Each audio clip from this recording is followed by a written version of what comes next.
Hai,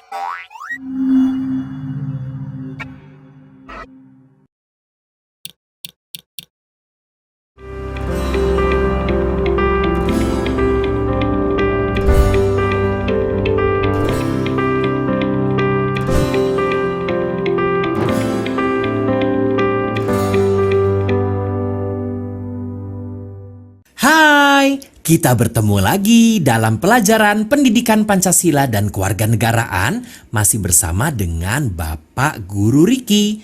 Kita masih melihat ada lambang negara Republik Indonesia ya. Dan pelajaran kali ini masih dari modul 301. Masih dari bab 1, Sumpah Pemuda. Kita akan belajar pelajaran 1.3 nilai-nilai luhur Sumpah Pemuda. Sudah siap untuk belajar? Mari kita mulai. Tujuan pembelajaran kita kali ini adalah supaya anak-anak dapat mengerti nilai-nilai luhur yang terkandung dalam Sumpah Pemuda. Coba anak-anak perhatikan, siapa ya anak laki-laki yang berdiri di ujung sana? Betul sekali, namanya adalah Andika dan Andika ingin menyampaikan sesuatu untuk kita. Teman-teman, ini teman sekelasku, Dewi. Kita akan belajar bersama. Hai teman-teman, mari kita pelajari nilai-nilai luhur Sumpah Pemuda. Wah, sekarang kita bertambah teman baru. Ada Andika dan ada Dewi yang akan belajar bersama-sama dengan kita. Baik, kalau begitu, mari kita belajar. Sekarang anak-anak coba perhatikan papan tulis yang ada di layar. Semangat juang pemuda Indonesia melawan penjajah patut kita hormati. Di dalam peristiwa Sumpah Pemuda anak-anak terkandung nilai-nilai luhur yang dapat kita pelajari dan teladani. Nilai-nilai luhur tersebut yaitu: yang pertama adalah cinta tanah air. Dalam isi Sumpah Pemuda terdapat ikrar satu tanah air, satu bangsa, dan satu bahasa yaitu Indonesia. Inilah perwujudan rasa cinta tanah air pemuda Indonesia. Cinta tanah air adalah perwujudan rasa cinta terhadap negara Indonesia melalui sikap perjuangan dan pengorbanan pemuda Indonesia untuk membela bangsa dan negara. Nah, berikutnya anak-anak, apa sih yang dapat kita lakukan sebagai perwujudan sikap cinta tanah air?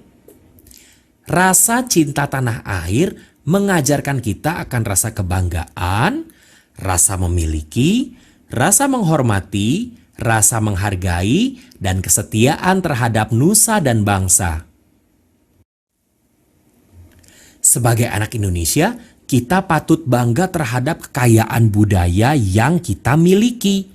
Keanekaragaman budaya Indonesia harus dilestarikan supaya ciri khas bangsa kita tetap terjaga dengan baik.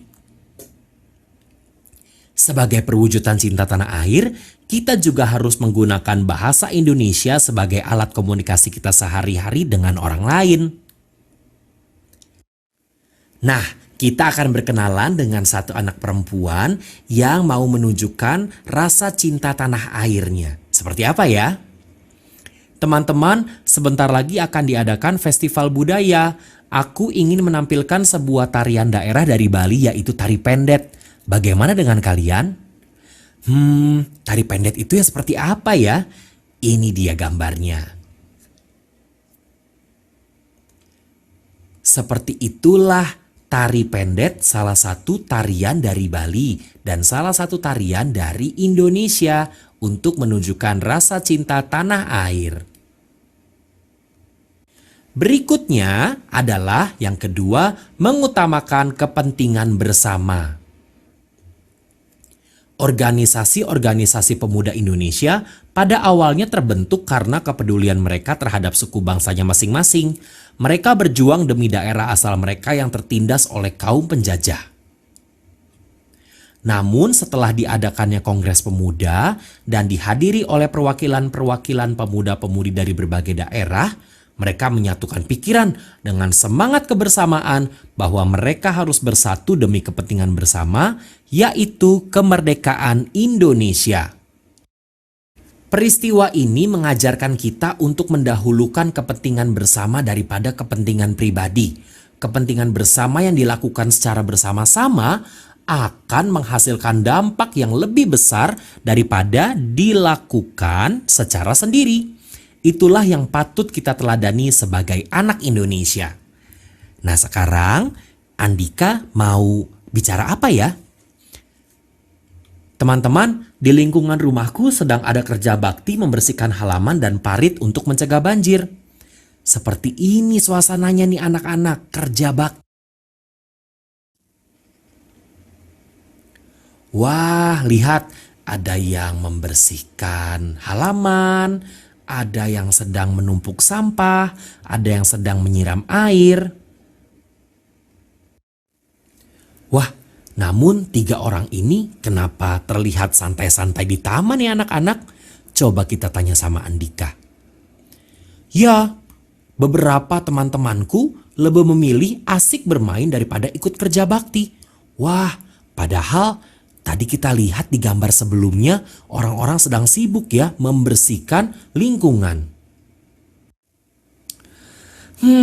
Ini adalah sikap yang salah.